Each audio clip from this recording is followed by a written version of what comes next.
Selamat berjumpa kembali.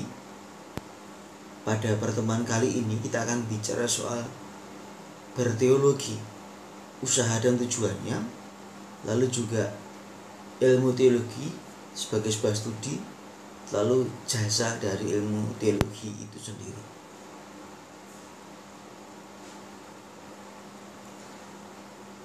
Nah, kalau kita bicara soal teologi itu berguna untuk apa?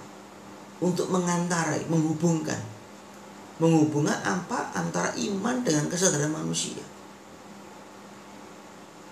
Imanku kepada Kristus dengan kesadaran manusiawi. Maka teologi dibuat supaya kesadaran praktis itu mendapat makna, mendapat terang dalam yang namanya iman. Jadi kalau hari ini kita mengalami hidup kita itu bahagia, kita bisa makan, apa artinya itu bagi iman kita? Teologi mencoba menempatkan itu semua. Maka teologi akhirnya menjadi sebuah usaha interpretasi, mencoba menginterpretasi. Teologi mencoba menafsirkan keseluruhan realitas hidup dalam rangka simbol-simbol iman Kristiani. Coba ditafsirkan. Dengan begitu iman menjadi pengalaman manusiawi. Bila Allah mewahyukan diri, Allah memberikan hidup sampai manusia menyambut hidup, dan Allah dengan hidup, supaya sambung antara manusia dengan Allah, supaya Allah yang mewahyukan diri itu bertemu dengan manusia yang menyapanya. Karena sabda Allah yang kita imani adalah sabda Allah yang menantang komitmen supaya kita terlibat dengan percaya akan Allah yang ingin berbagi hidup. Maka keterlibatan mutlak pada Allah yang mewahyukan diri kita berikan dalam bentuk tanggapan setia dalam tugas kita di dunia ini. Jadi kalau dirangkum secara sederhana, kalau kita ngomong teologi bahasa Konsil Vatikan kedua, itu sebetulnya dialog. Allah yang menyapa, manusia yang menjawab. Ini Allah yang menyapa, mengundang manusia, dan manusia yang menjawab. Di sini teologi bergerak di situ, mau merefleksi bagaimana Allah memanggil manusia, mengundang manusia, mewahyukan dirinya, lalu bagaimana akhirnya manusia menjawab itu semua. Maka teologi menjadi usaha interpretasi. Maka dalam teologi sudah dikenal fides qua creditur, iman yang dengannya aku percaya, dan juga sekaligus fides que creditur, iman yang kepadanya aku percaya. Ini perlu kita pahami dengan jelas. Fides qua creditur itu adalah sarana-sarana, tapi fides que creditur adalah halnya. Maka menurut Rutherford, teologi mulai dengan menjelaskan iman yang aktual, yang dialami dalam hidup kita sebagai manusia. Maka kalau saya berteologi mulai dari mana? Mulai hidup kita, menjaga iman yang saya hidupi. Every Dallas mengatakan usaha teologi berasal dari apa? Kesaksian wahyu atau dari ungkapan iman lainnya. Maka teologi berusaha mesti mencoba menghubungkan, mencari relevansi antara iman demi hidup manusia. Ini harus dicari.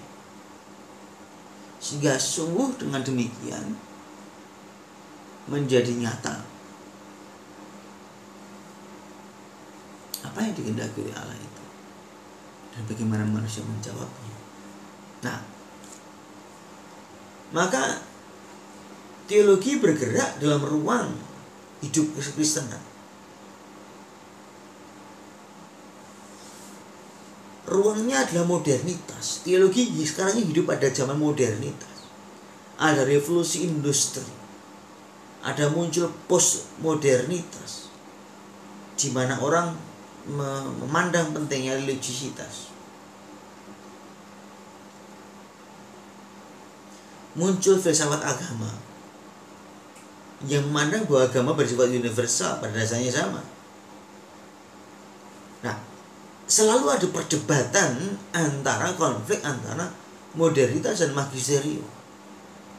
Maka di antara perdebatan antara magisterium menjaga yang tradisional, tapi sekaligus juga modernitas harus yang modern. Maka pertanyaan yang tertinggal adalah bagaimana sapaan profetik itu, sapaan Allah itu terdengar dalam sejarah manusia dan menyapa manusia yang tahu akan panggilan itu lalu tahu tanggung jawabnya. Ini yang harus saya buat. Maka pertanyaan terus terbentang, apakah otonomi manusia dapat menanggung beban hidupnya? Dan apakah agama dapat membuka ruang bagi sebuah makna hidup?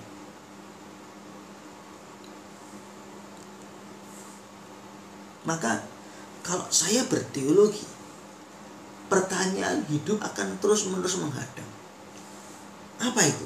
Dalam tanggung jawabku, dalam ruangan di mana saya hidup ini, apakah saya berjumpa dengan dia yang bukan tanggung jawabku, yang lain daripada aku, lian itu?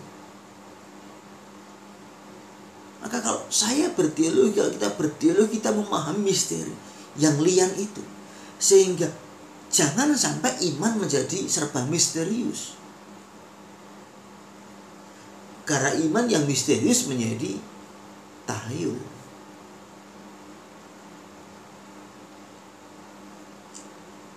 Bagaimana juga kabar gembira keselamatan itu terus menerus diperjuangkan, menjadi transparan, menjadi nyata.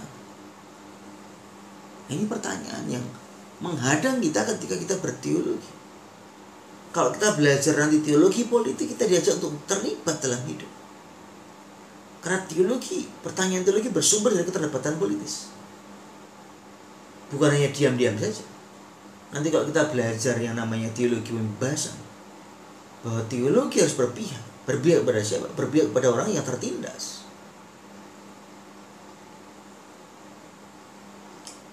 Maka dipertanyakan juga, menjadi pergulatan dalam teologi, bagaimana supaya iman dapat mendaratkan hidup dan peritaannya dalam janji Allah yang ingin hadir. Bagaimana iman saya mendapat makna pada janji Allah, eskatologi itu. Nah, teologi pada zaman modern juga bergerak pada teologi agama-agama lain yang juga berkembang. Maka teologi berusaha menjelaskan ini loh pokok-pokok iman Kristiani di tengah berbagai macam ajaran agama yang lain. Ini teologi modern begitu. Maka kalau kita berteologi, hendaknya teologi itu memikirkan nalar komunikatif orang beriman, melestarikannya, meneruskannya kepada semua keturunan imannya seutuhnya. Maka berteologi itu hendaknya berkomunikasi. Maka berteologi itu mengkomunikasikan apa? Mengkomunikasikan imanku sebagai jawaban kepada Allah, aku bagikan kepada orang lain. Dan di situ teologi menjadi sebuah tawaran, bukan paksaan. Komunikasi yang menawarkan, transparan, menyapa budi manusia. Sehingga iman yang saya imani betul-betul iman yang rasional, yang masuk akal, yang valid. Maka dalam penalaran teologis, teologi mau menguji apakah pandangan kelompok benar. Kalau salah ya diperbarui.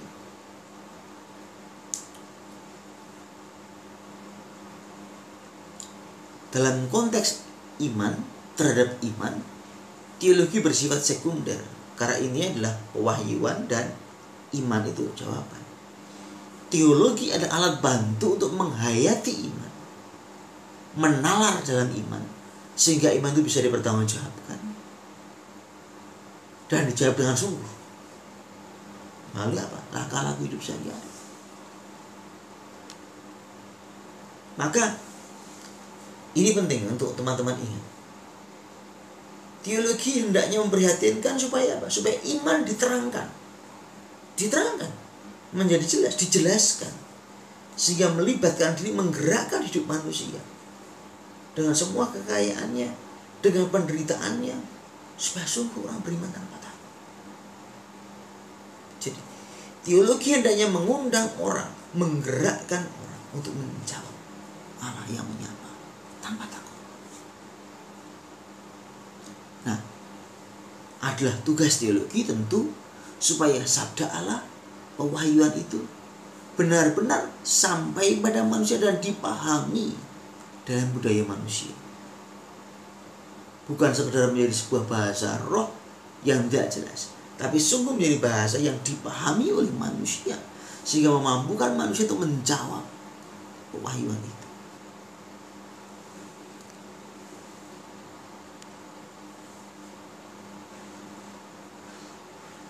Nah, di sini kita memahami apa yang disebut sebagai teologi itu.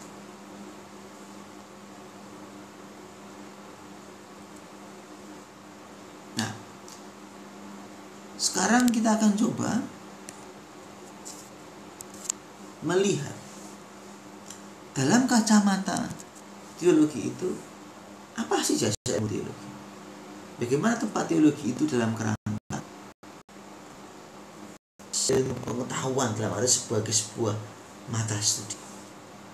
Dan nanti sedikit kita akan mencoba melihat bagaimana berteologi itu.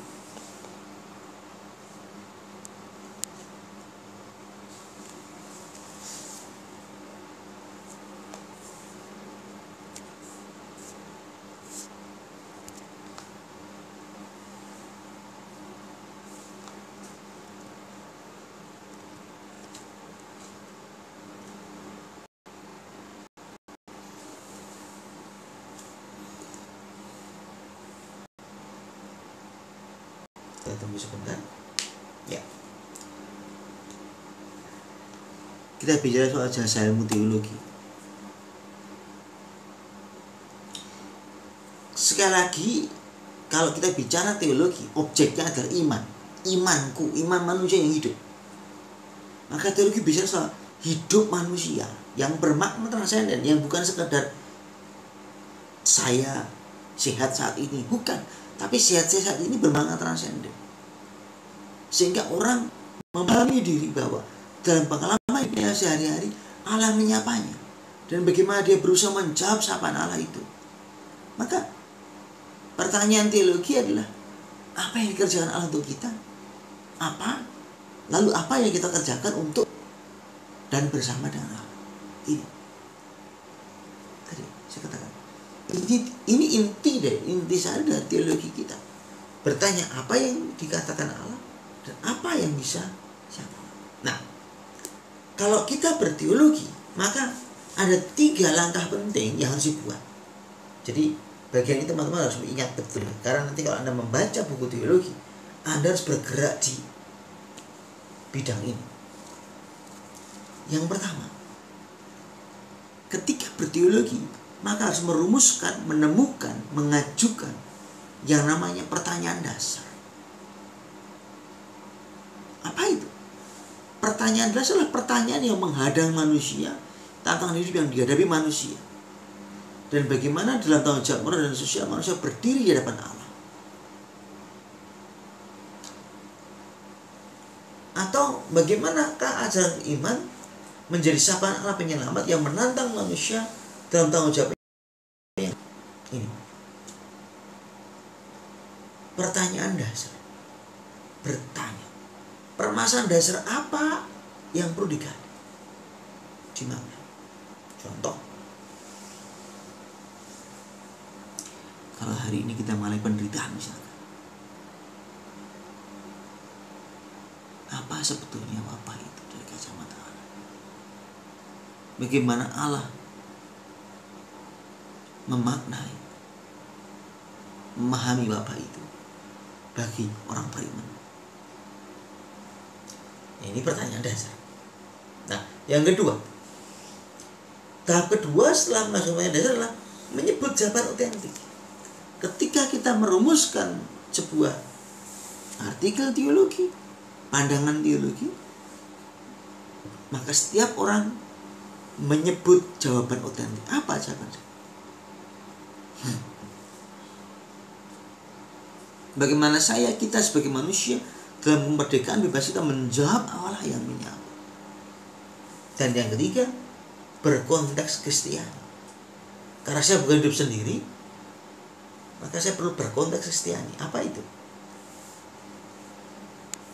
Saya akan melihat tradisi, saya akan melihat magisterium, saya akan melihat ajaran para teolog.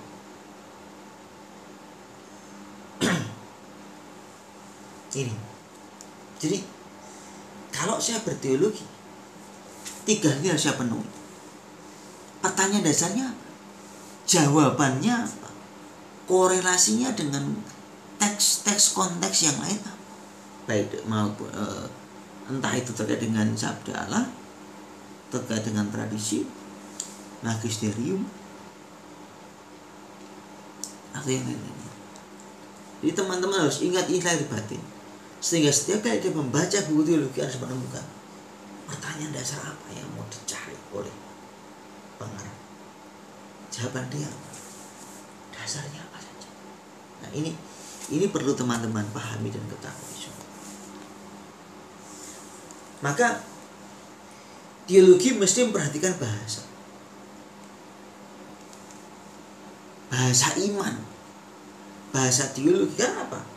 Pengungkapan, refleksi iman tadi disampaikan kepada banyak orang melalui apa? Bahasa. Maka berteologi itu sedikit banyak berat karena bahasa itu bermakna, harus ditata dengan sungguh-sungguh supaya tidak menjadi kacau.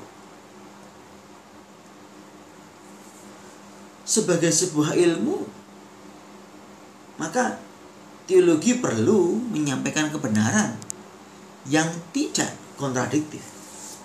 Kalimat-kalimat disusun dengan arti yang baik, beruntun, komunikatif, tapi juga dapat dimengerti dan terbuka dapat pertanyaan dan kritik. Karena teologi adalah sebuah ilmu, maka perlu dikritik, perlu dikritisi.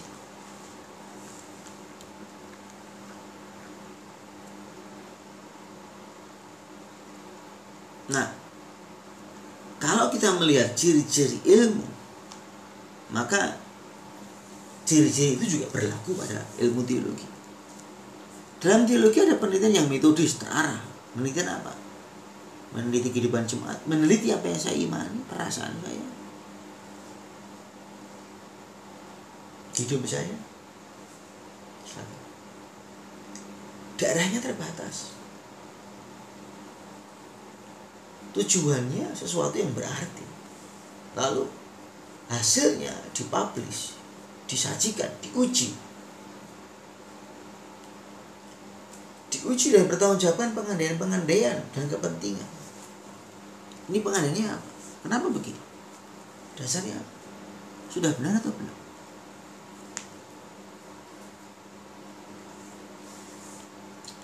Lalu dikembangkan suatu etika ilmu, lintas ilmu.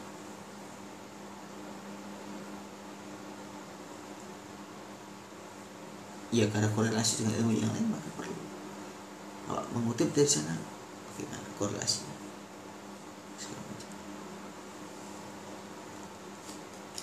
Sebagai sebuah bidang studi dalam perkuliahan, keperhatian belajar teologi adalah, studi teologi adalah supaya sabda Allah dibahasakan sedemikian sehingga Allah tetap adalah Allah yang menyapa manusia, sehingga manusia mendengar sapaan itu dan dapat dengan bebas merdeka menjawab panggilan Allah. Ini keprihatinan dasar dari teologi.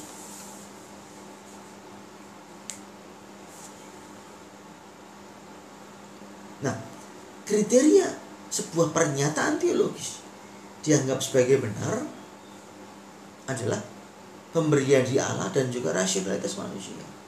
Pemberian dirinya, lalu bagaimana rasionalitas itu.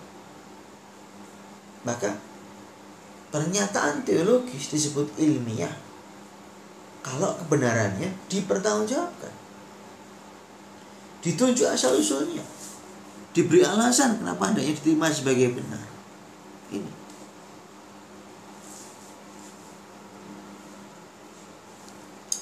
praksis ilmu teologi usaha diskursif analitis, diskursif reflektif, menyapa pernyataan iman yang dapat dimengerti dan diterima oleh orang-orang dewasa.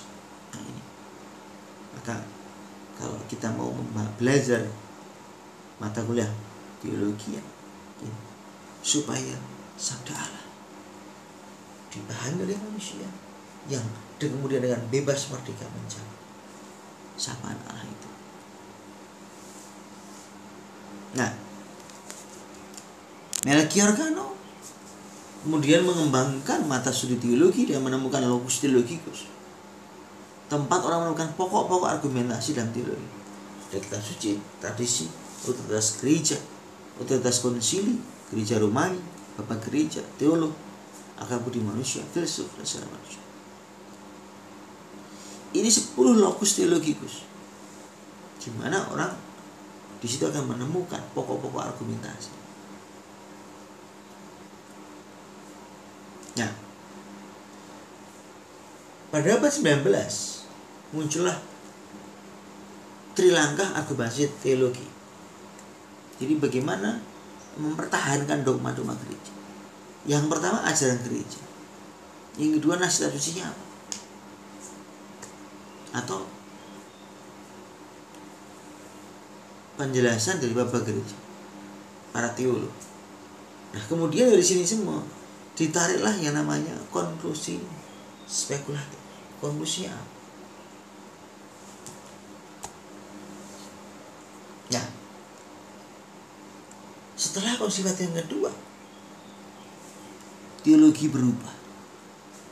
Ada perubahan, pembaruan dalam hidup gereja.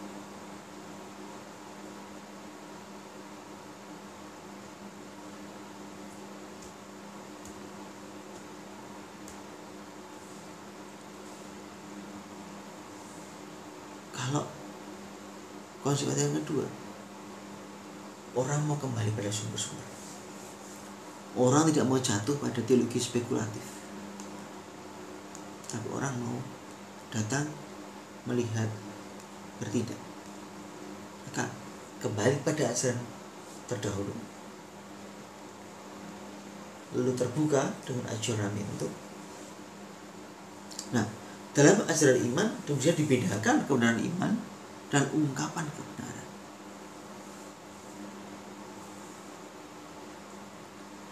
Dan pusat dari seluruh studi teologi adalah Kristus, misteri Kristus. Nah, cara berteologi. Bagaimana caranya supaya kita bisa berteologi dengan baik? Yang pertama, mengajukan pertanyaan eksistensial sebagai manusia dewasa. Filosofi ini pada pertanyaan dasar tadi. Yang kedua, mengantar pada misteri Kristus.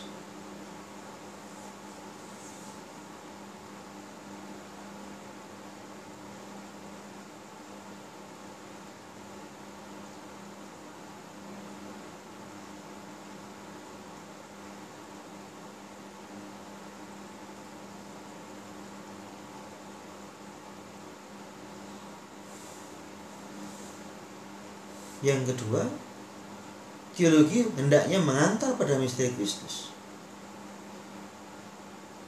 Teologi Alkitab dan teologi gereja. Yang ketiga, teologi hendaknya memperlihatkan tata hierarki kebenaran iman. Ini yang tertinggi dan tentu bersifat karismatik pastoral, membantu kesaksian iman dalam peristiwa dan lingkungan profan atau setempat. Ini cara berteologi. Nah, kaitan masalah studi teologi. Kalau filsafat bicara soal makna hidup, maka teologi akan mampu bicara soal Allah yang manggil manusia.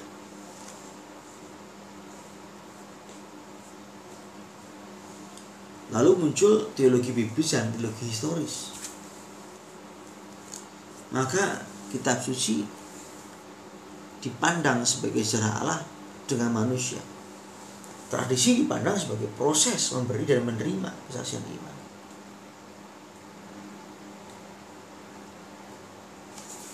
Maka metode tafsir kitab suci, jangan sampai iman menjadi rumus baku. Kalau kata teologi menafsirkan secara dogma supaya dipahami interest dogma dalam kerangka situasi gereja. Kalau kita bicara teologi sistematik, dia mencoba menguraikan pertanggungjawaban iman Kristiani dalam konteks pandangan dan praksi hidup.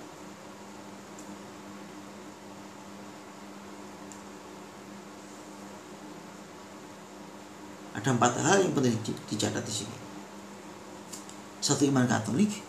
2. Melibatkan inisiatif diri sendiri. 3. Memakai diskursus filsafat dan mengacu pada sumber kesaksian. Ini teologi sistematik, mencoba mensistematisasikan ajaran gereja. Kalau teologi praktis, dia bicara tentang praksis pelayanan gereja. Nah, teologi ini karena mudahnya terang pada hidup orang Kristen di masa depan. Ini. Maka kalau kita berteologi, apa yang kita menatap Injil, menatap Allah, dan sekaligus menatap manusia. Nah, ini perlu menjadi sesuatu yang kita yakini dan kita hayati. Karena sekali lagi concernnya adalah supaya manusia mampu menemukan Allah itu, berjumpa dengan Allah itu.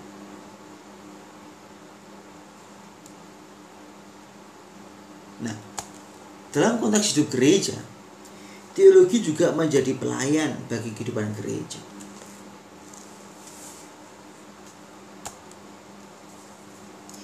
Nah, kalau dalam konteks hidup umat, teologi berperan dalam kesaksian iman umat beriman, sehingga manusia dapat menangkap sabda Allah sejati. Supaya bagi manusia yang hidup, sabda Allah menjadi panggilan, penghiburan, penyelamatan. Maka teologi dalam gereja bertugas memperkenalkan tradisi iman, membantu pewartaan. Ini khusus sekali. Karena dengan begitu, dengan kesaksian iman, memperkenalkan tradisi dan sebagainya, orang menemukan hidup, menemukan jati diri. Nah,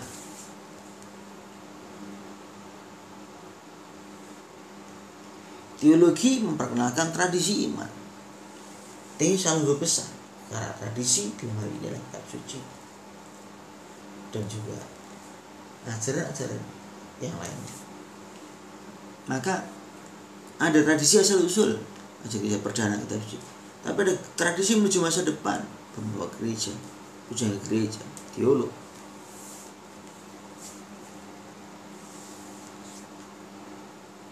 Nah, teologi hendaknya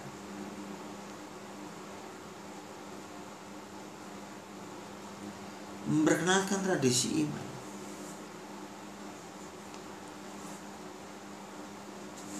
Nah, karena teologi melayani pewartaan, maka kalau manusia mengungkapkan sesuatu, maka sabda Allah mesti dikemukakan sedemikian rupa sehingga sapaan itu dapat dipercaya. Maka teologi harus jujur, transparan, efektif, dan kena pada hidup manusia.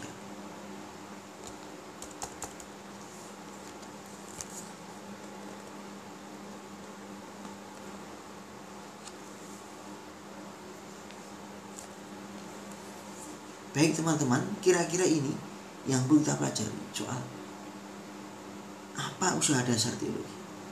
Lalu bagaimana usaha itu diwujud nyatakan dalam pengalaman kehidupan, dalam realita yang kita ada. Terima kasih. Selamat belajar.